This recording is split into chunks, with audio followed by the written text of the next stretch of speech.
Hello, hello, hello, everyone, and welcome to another episode of Tech Talk. Tech Talk is the place to be on a Saturday at 1 p.m., and I hope you all can hear me. We're trying to do a solo mission today. It's something I try to do from time to time, just be able to see if it is possible to run this all by myself, but you might see me running around from time to time, so don't worry about it. But yes, today is going to be a very exciting show. Not sure how long it's going to be, but it's not about the time. We try to keep it less than an hour in different segments and stuff, but today is going to be a really exciting show. I'm really excited about it because it's something that I believe a lot of people have questions about this particular topic. And we're going to be talking about projectors, projection, versus screens, TVs, panels, whatever you want to call it. It is the age-old debate. It's becoming a very big debate now. Which is better, to have a projection or to have a screen, like a television? Like behind me, you can see there are actually more, but you can see 1, 2, 3, 4, 5, 6, 7, 8, 9. This is our centerpiece that we use here at this ministry. Yeah, and it is something that we have spent long and hard thinking about it, and we've decided to go for screens for this backdrop. So yeah, it was actually one of the things that we had discussed, whether we're going to go with projection or whether we're going to go with screens actually, and we did actually go with screens for this setup.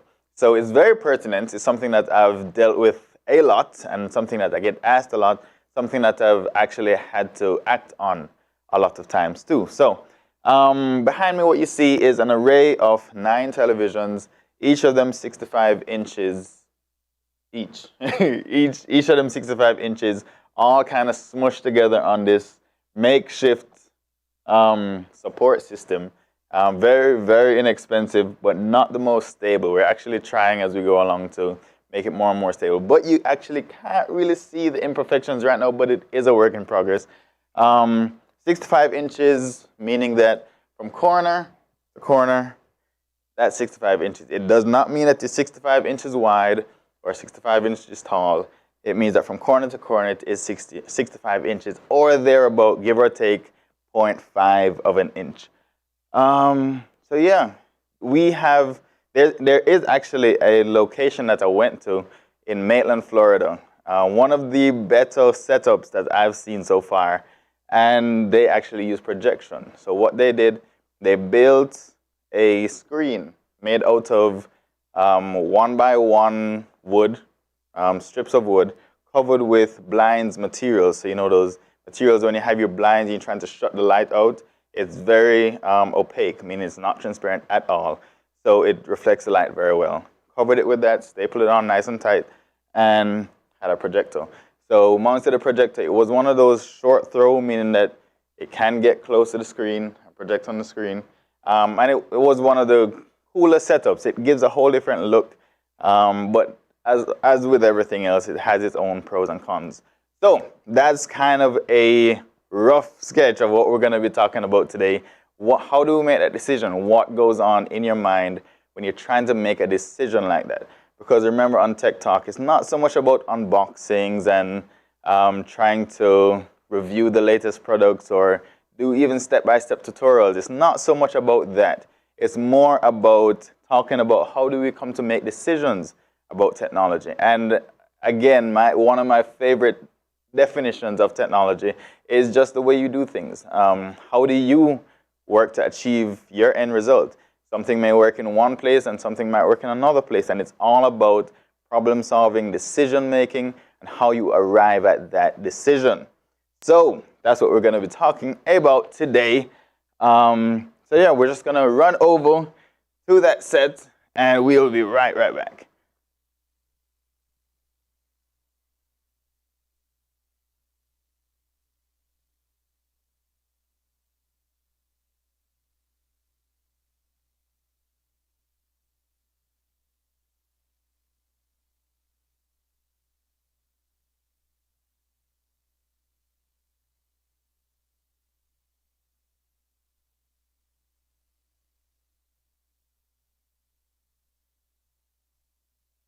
All right, so we are here at our set, which is the desk. I just like to come here every now and again. Don't have much to show you today when it comes to the desk, but I do want to greet all the people that are watching on the. There's a global church platform, and there are people in this group. So I just want to say hi to everybody. Maurice and the waiting room. So one of the disadvantages is that we don't really have somebody monitoring the waiting room. So from time to time, we will come and let you in. So just hang tight. But we do have people in there. So welcome to everyone that's watching from the global church. So what you're going to see behind me even, right above my head, right there, is another screen. So you see that there's a lot of screens, a lot of things that we do with a lot of screens. So there is actually a term, there's a word that I want to introduce to you guys. Like we said in the last episode, there's a segment of this show called Tech Words. It's Tech Words, right? Tech Words. And it's a section where we talk about just one word that you can add to your arsenal of words that you can use in your jargon to not only sound smart, but also to find out different things. You may figure out that sometimes you're searching for something, but you don't know exactly what to search for. You're trying to solve a problem, but you don't exactly know the name of the problem. Last week, what was the name of last week's tech word? I wonder if anybody remembers. If you can type it in your comment section anywhere. We talked about, I remember. Does anybody else remember? Any of you in the global church, do you guys remember what the word of the day was last week? And did you use it in your week any at all?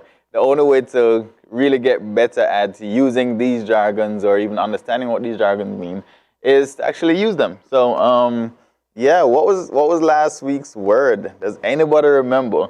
I see Maurice, Daryl, I see Romario, Simone is here, Maurice, Carolyn, Tyler is also here. Welcome, welcome. All right, I see Maurice has put in an answer. Does anybody agree with the word that Maurice has put in? Maurice says sink. Does anybody remember us talking about anything about sink?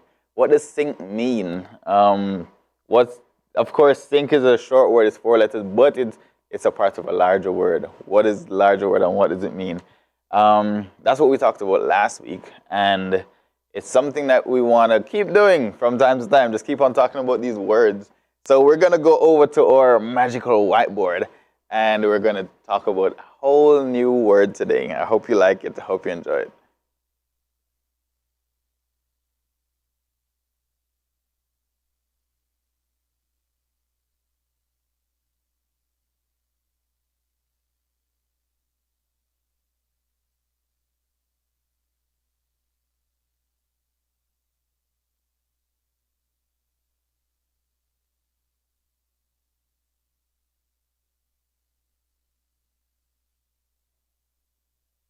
So here we are. Here we are at our magical touch whiteboard thing.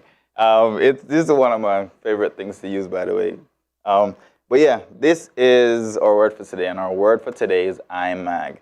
Now, has anybody ever heard of the word IMAG, and what does it mean?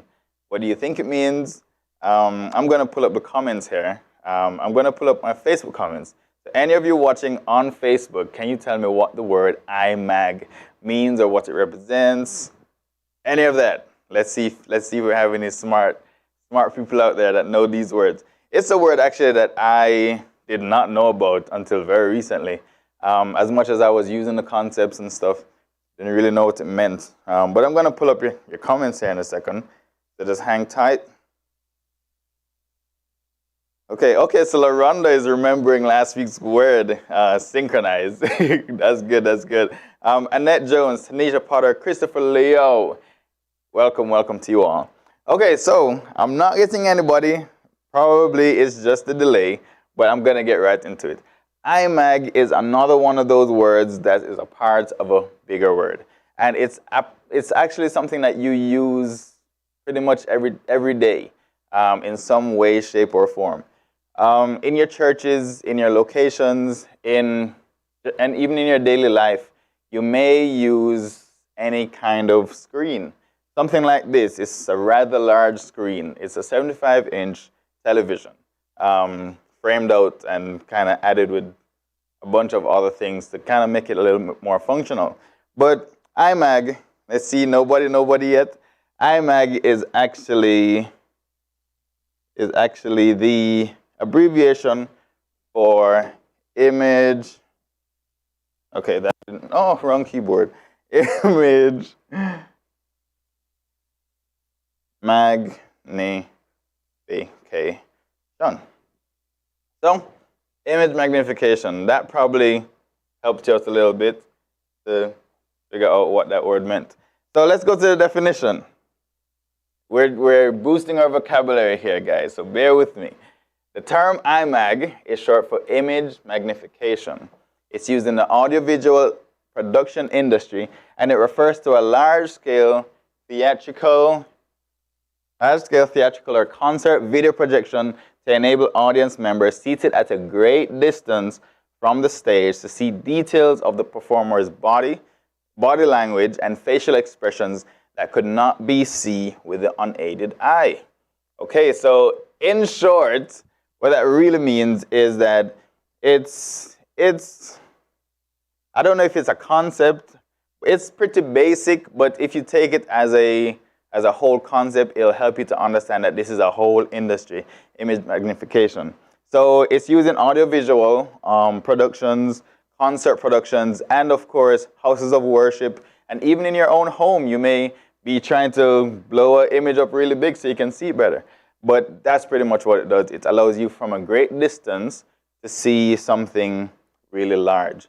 Can anybody else throw in some other applications of image magnification? What other ways would you have used, or have you ever seen people blow up images really big? Why? What did they use it for? This is a concept that we do see in churches a lot. For example, here. This is a typical, maybe not typical, but we see it a lot. We see it a lot in churches. Let me get this out of the way. We see it a lot in churches where you have the preacher. The preacher is somewhere, right? Can we see the preacher? Where is the preacher? I'm trying to find him. Yeah, that's not him. He's probably, I have no idea where he is. I don't think he's there. I don't think there's an actual preacher there. But if there was a preacher there, he would be talking, and then they would blow a big picture of him here, big picture of him here, and it looks like there's a big picture of him on the middle screen as well. So there's a whole bunch of people, and in these larger churches, larger venues, you have people seated way at the back. So to see someone's face that is about maybe 8 inches wide and 12, 13 inches tall, it's kind of hard to see from the back. But if you blow them up on a huge screen and zoom the camera in, then you can see their facial expressions, you can see their gestures, you can see everything that they're doing. And many times they put the scriptures up, which is an aid to help people follow along with the message. They put the words of the songs up so they can follow along with the songs. It might be a new song, you might be new to the church, and even though you may sing the song every Sunday, somebody might be there for the first time trying to follow along with the song. So screens like these are very common examples of what is used in churches. Now, there is this middle screen, and it's very similar to what we use here. We use here a really big screen, and sometimes during the message, up to last night we did it, we throw up images there that will help the preacher to minister a point. So sometimes the minister will bring people up as demonstrations, but that's not always the most effective thing. Sometimes they need a graphic. Sometimes they need a video. Sometimes they need different tools that we can put up digitally behind the person. And these screens come in really, really handy when that happens.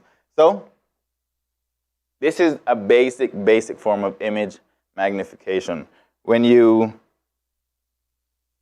Annette is saying that's what you do with your screens as well. That's true. Fort Lauderdale has a screen in the middle, and sometimes they would have Jesus on the cross. They would have worship backgrounds to help create the mood and stuff like that. You have a whole lot of things that you can do with image magnification or iMac or screens or stuff like that. So in churches, it's a very big thing. It's becoming more and more popular the more and more people use it. And it has become almost synonymous with churches now, where it's expected for churches to have these screens, have these displays, whether it's directing people how to give. I could pull up so many churches that do use it, and you may use it in your church as well. It may be something as simple as getting the feed from the camera, putting it in another room, an overflow room, so that some other people can see it. There's so many things that you can do with these things, but the question is, how do you achieve it? How do you get it done? And this will even get you to understand it a little bit better. If you're someone that works in the tech and you use it, it helps you to understand the purpose of it so that you yourself can be a better help to your minister as they minister. And just to know that it's a teaching tool is something that it helps them to minister as well. It helps people to understand the word better, all of that. So we're going to go to a little chart here, because one of the things, I keep turning the image, one of the things that you're going to come across when making a decision about whether or not to go with screens or projectors is probably number one thing is going to be the cost. It shouldn't be the most important factor, but sometimes it is. So there's a chart that I kind of pulled up, and it shows you the different types of projectors you can use, because, let me go back here. If I can find that back, here we go.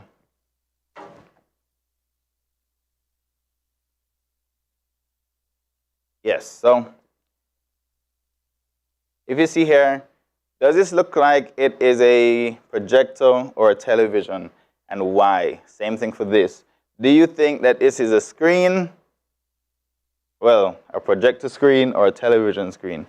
I want people to help me out. Help me out by telling me, what does this look like, or what would you have chosen? In a church this large, using it for this, what would you have used? Would you have used a projector or a television? Why or why not? All right, come on. I'm looking at your comments. I'm waiting for you guys to answer before we get into this. I want this to be a discussion.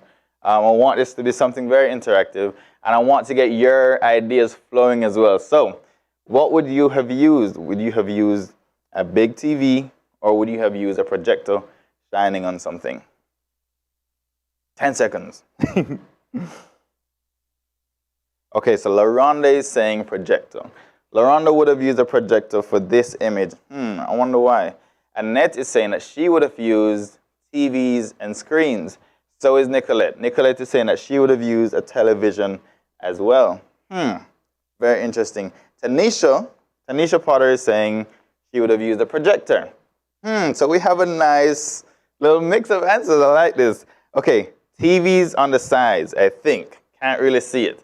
Okay, so you would have used, Annette would have used TVs for these side screens. And this is so good. I'm glad you guys are responding, because it helps, even before you're in the situation, this discussion helps you to kind of get an idea of how to think about situations like these. So before we even get to the budget side of things, because that's not always best to be a deciding factor. What I would look at, first of all, is the size. Is the size of the image that you're trying to achieve. Looking at this, I'm trying to figure out how big this image looks like. Okay, so I'm going to judge it by this guy. This guy looks like he's about 6 feet tall. And if I compare it to this is taller than that guy, right? So,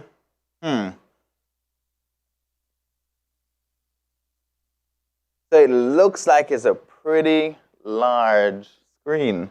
It looks like this screen right here is pretty large, especially in comparison to the audience over here, okay? Tanisha says she's been in a very large church, multiple levels on floors, and it had projectors. Okay, yeah, and that's very important, the size of the church. And this one, judging by it, looks like it's pretty big. But judging by the size of this guy in comparison to this guy, this image here, it looks like it's a pretty large screen. So it's about, I'd say it's about 6 feet tall by probably like about 9 feet wide. So that's a pretty large screen.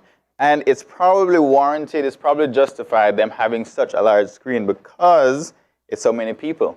And you have to consider the people way in the back that came late for church.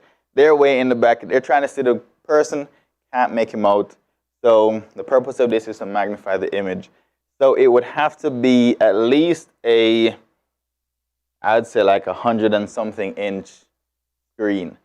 So that's number one. That immediately rules out a lot of different things. Hey, Perry, what's going on? Annette Jones, TV gives a more crisp picture. That is something that I've experienced as well. But that kind of depends on the type of projector you use and the type of television you're using.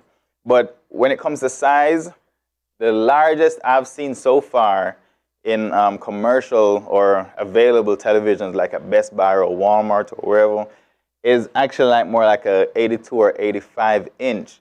So that would cut this image down to about, not do that.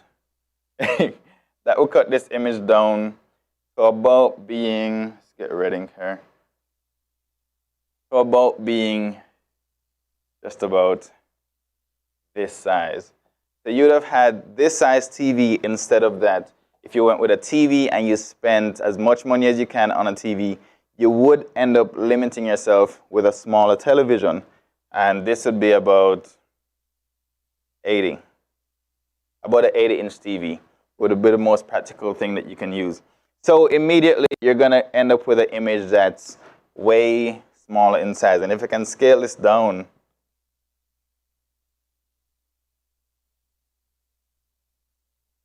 yeah, can't do that. But yeah, you'd end up with a much smaller image if you're going with TVs. You end up having a much shorter limit because that's number one advantage of projectors.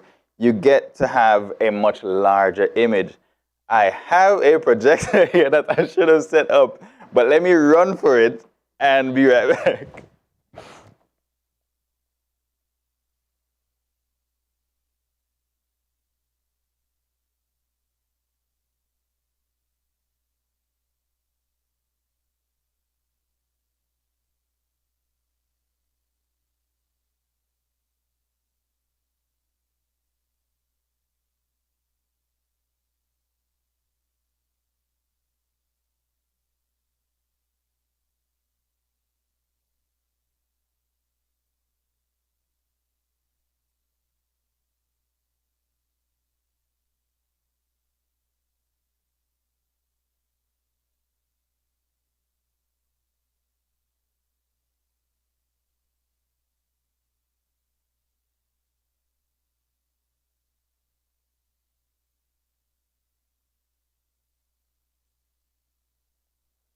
And we're back. Okay.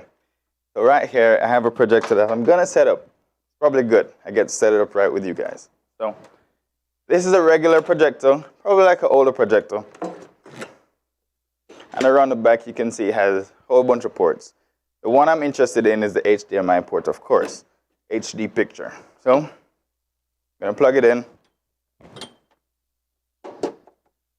And hopefully it comes up. There we go. The light on the top, press it, turns green. All right, have a regular laptop here. And this is basically how to set up a projector. So you have your projector here, and you would have had a screen, meaning like a fabric screen or something to shine the image on, preferably white or something a lighter color. Because in physics science class, they taught us that white reflects light and black absorbs it. And I'm pretty sure that's very important. But yeah, not sure how well this is going to work. But what I'm going to do, I'm going to move this over to the side. I'm going to change the background to white and see if that works. Probably not gonna. Okay, never mind.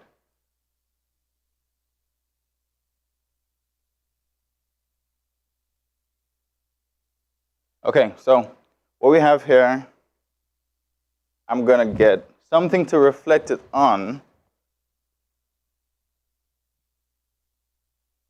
just for demonstration purposes. And because there's so much ambient light in here, there's like lights above the ceiling, light shining directly at me, you can probably only see the image. I'm going to turn the lights off so you can see a better image.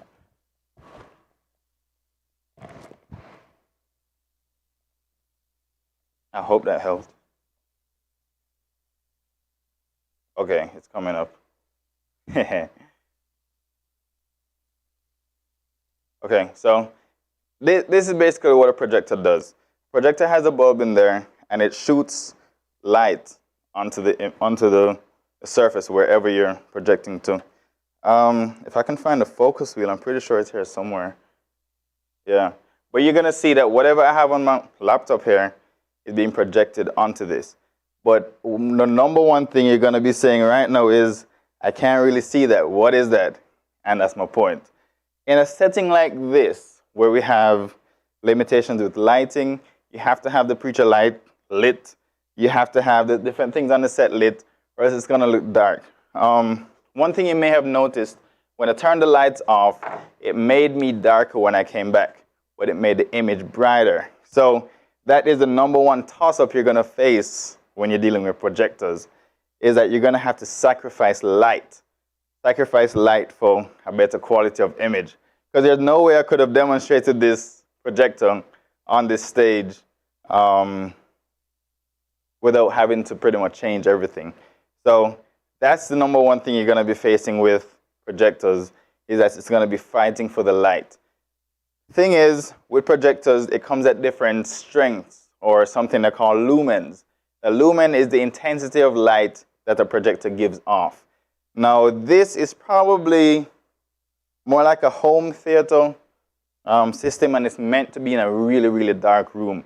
So if I were to turn off all these lights, you'd have seen a really crisp image here. But because the lights are on, and it's an environment where you can't have pitch black darkness like on a church stage, it's going to be competing with the lights that's bouncing off of this. I have two lights there, one there, and I would normally have lights up there. So you're in a constant battle for lights. If you notice here with Brother Jim's church, you'd notice that the entire background is dark. So up here, what they do with the background, they don't want it bright, they don't want lights, because that light is going to bounce onto the screen and it's going to challenge the projector screen for the light. It's going to want to bounce something off. The projector screen is just a white piece of fabric or a white piece of vinyl or whatever, and it's going to bounce whatever is shown on it. So what they had to do, they had to black out their entire stage and start to shoot just the projector and really control it. So you might not be in a position where you can take out all of your lighting. You may not even have the space in your church, space on your stage, and it demands like high ceilings, because you don't want to shoot light from the front. You're going to want to shoot light from the top down and pointing at more downward angles. So there's a whole lot that goes into making a decision whether to use a projector or a screen. I want to see if people are talking. Swipe left to reveal comments, okay. Okay, cool. So yeah, that's the number one consideration. Well, maybe the number two. If you definitely have to have a certain size image, more than likely you're going to have to go with a projector if you're going anything beyond an 80-inch diagonal screen. How to measure your screen again is from the corner to corner at 75 inches. And the largest, maybe like the largest screen you're going to find on the market now is an 80-inch screen, or 82-inch, or maybe an 85-inch. And that's going to run you about $3,000, $3,500, or $4,000.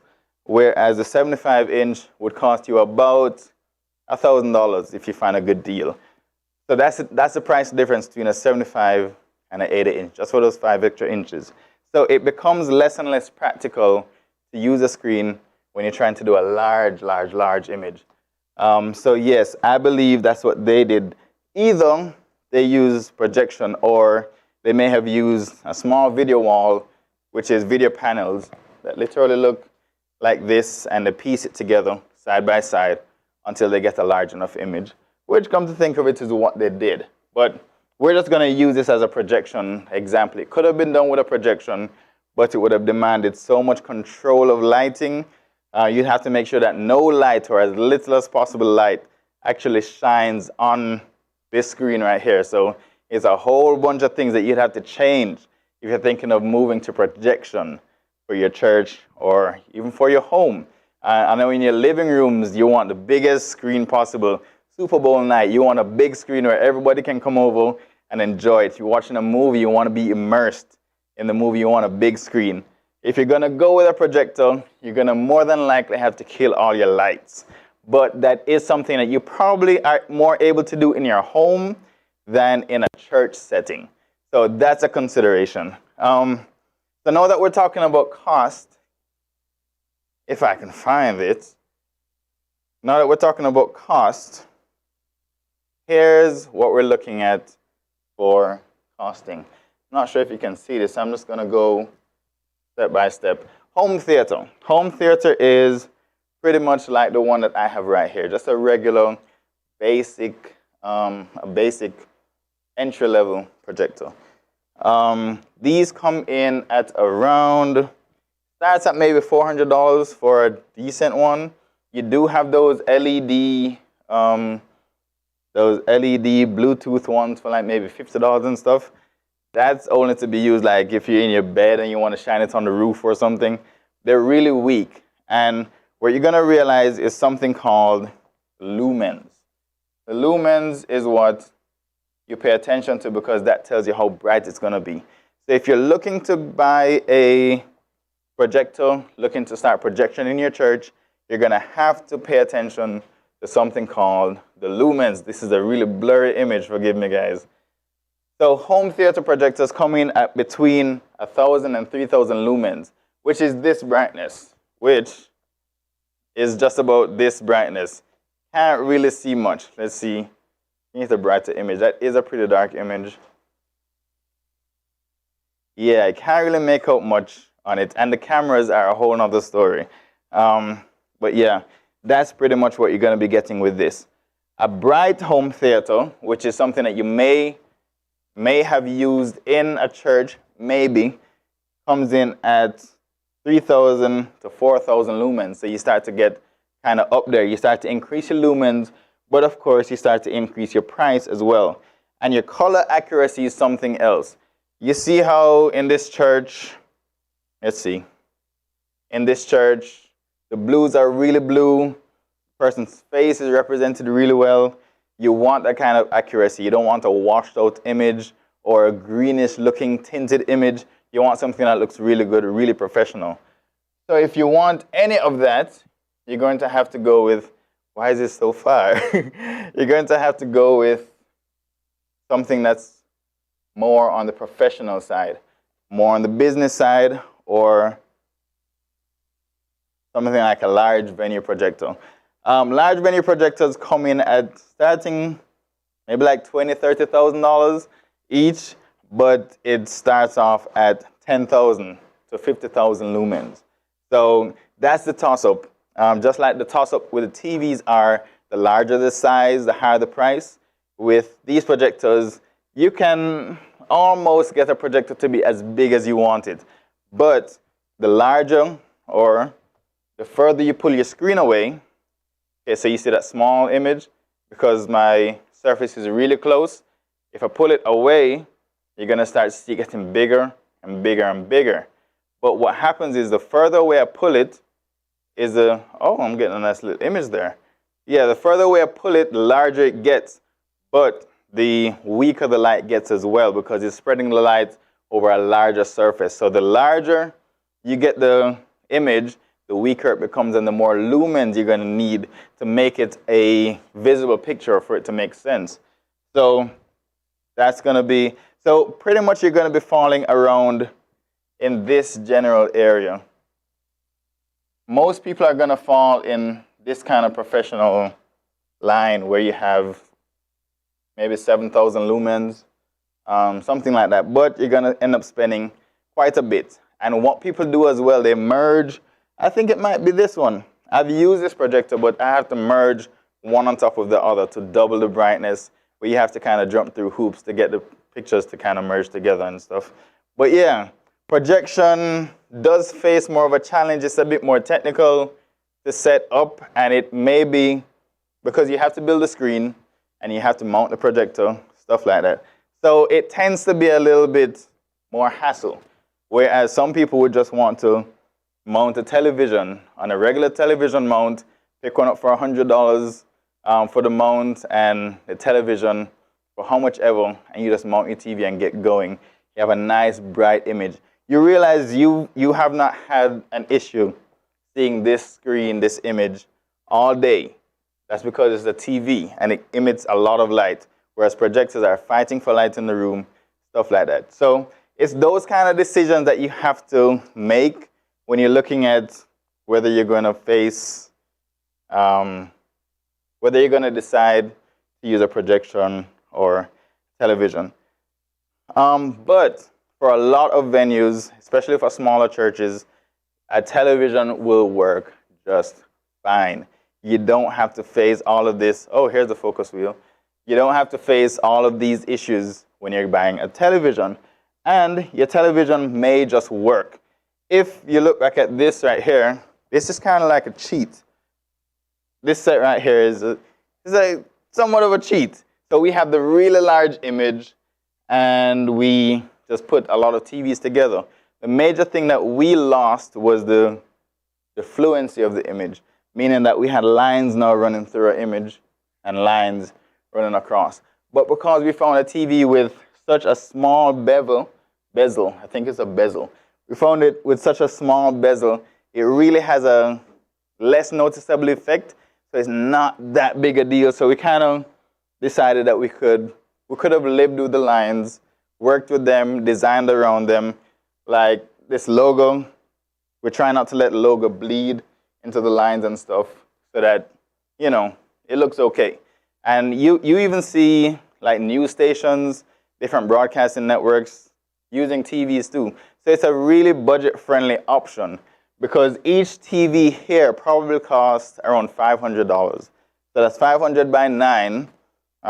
Math whizzes in the house would probably tell me that's about 5 by 9 is 45. So that's about 4,500 for a really large image that you don't have to worry about lighting, and it's going to be a really bright image every time. Whereas for a projector, you would probably get around 8,000 lumens or something like that, and you'd still have to be fighting with so much lighting. So that's the toss-up between using a projector for this large image and using screens for the large image as well. So I don't know, you may be going through this decision at your location or wherever, trying to decide, okay, we want something that looks like that, but I don't know how to achieve it. Do I use screens or do I use projectors? First, look at your budget at some point. Look at the size that you're trying to go to. Look at what's available out there because prices change from time to time. Look at what's the price? What's the price point of a good, at least starting out at 8,000 lumens. And even at 8,000 lumens, you're going to have to kill all the lights pointing to you, start lighting yourselves from the sides. Let's pretend that this was a projector screen. You don't want any light. If you're standing right here, you don't want to see any light bulbs. You don't want to see any lights pointing at it because if the screen can see the light, it's going to wash out in that spot, creating hot spots. So your lighting has to be on point. You have to use very focused lighting, very precise lighting if you're going to be looking at putting projectors on the back. Or you're going to have to be really far away from the screen so that this, subject can be lit and that in the background can be dark. So there's ways around it. You just have to see if you do have a big enough stage for you to achieve that and if it's worth the hassle. And you don't have to have such a big screen behind you. You can get creative with it. You can use lights, shooting on artifacts, have a smaller screen in the middle. We started with 1, 2, 3, 4. We started with a smaller screen, put in the middle, and had stuff on the sides and stuff like that. You can get really creative with it. It's not a end-all, be-all that you have to have screens and you have to have these things for it to be a good-looking church, a good-looking set. You can get really creative. You can look at what other people have done. Get a Pinterest account and look at church stage designs. I do that all the time. And try to find out what do people do when they can't afford screens, can't afford projection, or how do they make it work, make it tasteful so it's not just a big screen. How do I make it nice? What kind of graphics do I put on it? Because that's a whole other thing.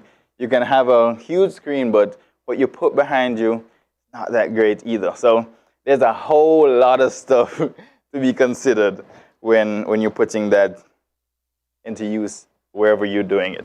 Any questions? Okay. Nicolette Swaby says, would the connected TVs work in a very large church? Now, in a very large church, it would. And especially, say for example, we're going to call this a very large church. If they had this screen right here, that's where you'd put the very large screen. Yeah, if you look closely, you see something that looks like lines. It's probably not, but it looks like little lines coming down.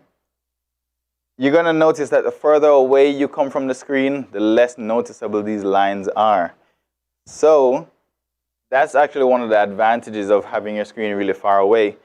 The little imperfections, the lines and stuff like that are very much less noticeable. So, yeah, it's very doable. But in a larger church, especially for your main centerpiece wall, you're going to need much more TVs. So instead of using 6, they'd probably have to go to using 16 TVs, which is a whole nother animal because synchronizing 16 TVs together can become a bit of an issue, and it can get to be extremely expensive. And something like that, if you have a large church, they probably want to look into getting more video walls, LED panels. However, the TVs are always going to work out less than video walls, video panels, always. But you do have the limitation of the lines and stuff like that. So it's a very plausible option. I'd definitely choose it over projection for a background for a very large church. So it's a toss-up between if you're able to bear the little lines that's going to be coming up, as noticeable or not noticeable it's going to be, you're going to have lines with televisions. Whereas with a video wall, no, you're going to have a big, seamless, bright image too. Annette says, what program do you use? What program do you use to use a TV in that way? Okay, so on this TV, let's go back here. On this TV, actually behind it, I wish I could take you guys behind this TV one day. But behind this TV right here, on the back, about right here, on the back of the TV, there's a box. There is a box just about this size that sits on the back of the TV, right? And what it does, if you look at the side of the box, you're going to have 1 input and 9 outputs. So what that does is it splits the 1 HDMI image that you're sending to it, and it shoots it on all 9 of them. And it synchronizes the image so it looks seamless. So it takes care of all of that. So that's actually not software. That's hardware. We're using a box to distribute the images. So now whatever software you want to use, even if you just plug the box into a laptop, it'll work just fine. So that's not really software. And for something as taxing as something like this, I wouldn't rely on software because if the software glitches in any way, it's going to get out of sync and it's going to be really noticeable. And you never want to give away your technology when you're working on something like this. So all these little imperfections, you want to get your imperfections as clean and as deliberate looking as you can so that people aren't able to discern that's TVs or whatever. Even though you pick things up sometimes from regular stores, not no professional video store, you still want to look really nice and as nice as you can get it. So the box on the back of this actually costs another $1,000. So that's another $1,000 to put in the budget to synchronize all the screens together. But once you have that box, it takes all the hassle out of managing a video wall like this. All right? So that's a sneak peek into this. I'm going to cover this more in detail at another time. I'm really looking forward. I don't know how, because the space around there is pretty cramped, but one day we're going to cover this video wall, how to set it up from scratch. But yeah. Okay, do we have any more questions? I'm loving this. All right. So, any more questions? Any more questions? We're almost out of time. And it's been really exciting talking about this.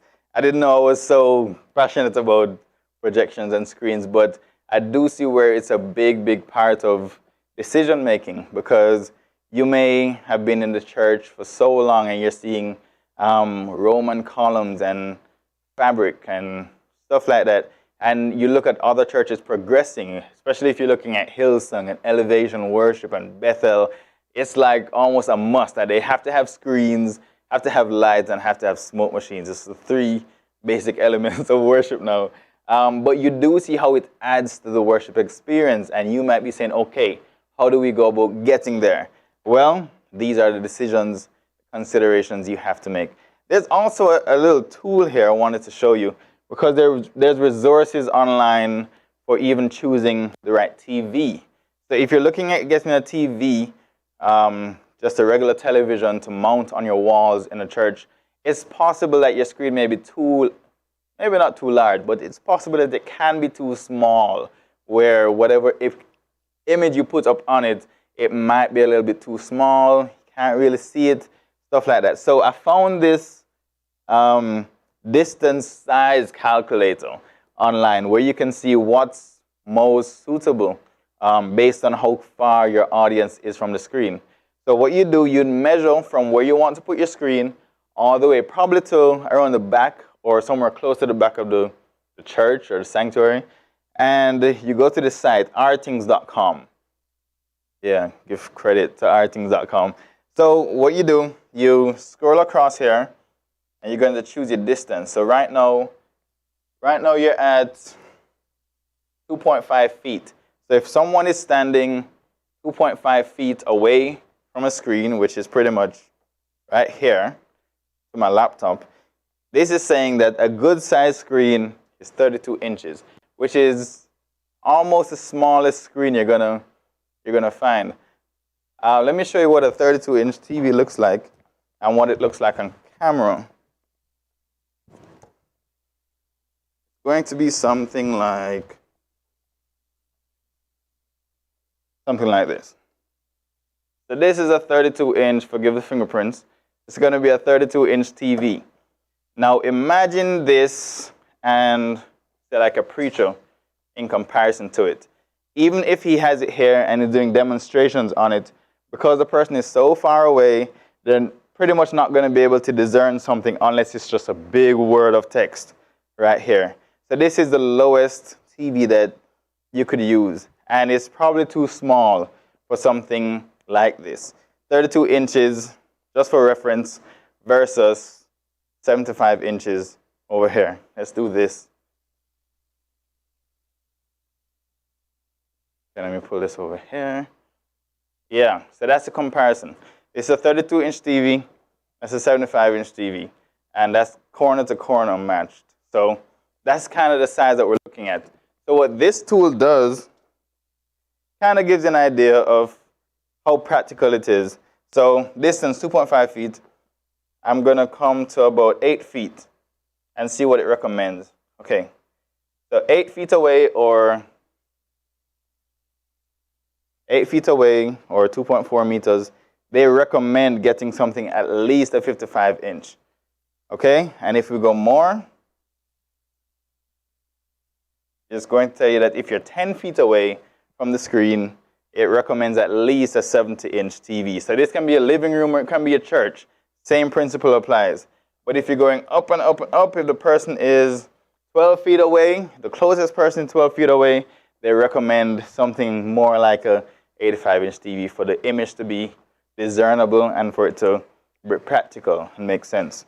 So that's the kind of decision that you have to make for a TV as well. It's not just that you just get any TV and any TV works.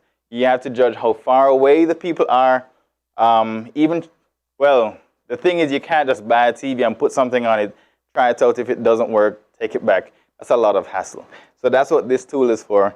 It calculates how large an image you'll get in comparison to the distance away. It gives a pretty good idea, and it also gives you a good idea if you have a certain space you're working with. Over on this side, it tells you like the size, what a 32-inch TV actually is. Because remember we said that the 32 inches or the 75 inches mean that it's from corner to corner. So 75 inches is actually 65 inches across and 36 inches up. So this is a pretty cool tool to make decisions like that. And it said it looked like a 27-inch. I can assure you, let's see. I'm pretty sure it's 32. Yeah, it's 32. It is, yeah. Okay, if there are no more questions, I think we're going to call it a day. So we're going to get back over to this side. Actually, I'm going to check in the global church to see if they had any questions. Let's go. Oh, there. They've been talking. All right. So, okay, so we have, okay, Tyler was saying that she would have used screens. Maurice would say he would have used a projector in that instance. I'm pretty sure it's for the distance. Okay, Maurice was saying also that they painted the back walls black. So you remember the church? In how they would black out their back screen is actually to either paint it black or cover it with black fabric. Either one of those would reject the light and let your image even pop more. Okay, the resolution, that's a big deal. That 32-inch TV that you saw, that's actually a 720p. And it's really hard to find a 1080, which is a full HD television that is that small in size. You'd have to go for like a gaming monitor or something like that. So what your resolution really means is how sharp your image is. That's why they've gone to 4K, 6K, and 8K. Because the more pixels, what 4K means is like thousands of pixels and stuff like that. More pixels you have in your screen is the sharper your display is going to be, the more crisp your image is going to look. So yeah, the image resolution matters as well. Please don't get anything that low like a 720. It's gonna make a difference. At first glance, you may not be able to really see the difference, but put it next to a 4K TV. You're gonna see that, yeah, 4K is a much sharper image as well. Okay, so Maurice was also saying, on the flip side of that, the further away the person is from the television, they're not going to be able to really see the pixels. Actually, that 75-inch TV that we were just standing in front of, yesterday I had to scale it down to 720. And you probably didn't notice the difference because it was picking up from the camera.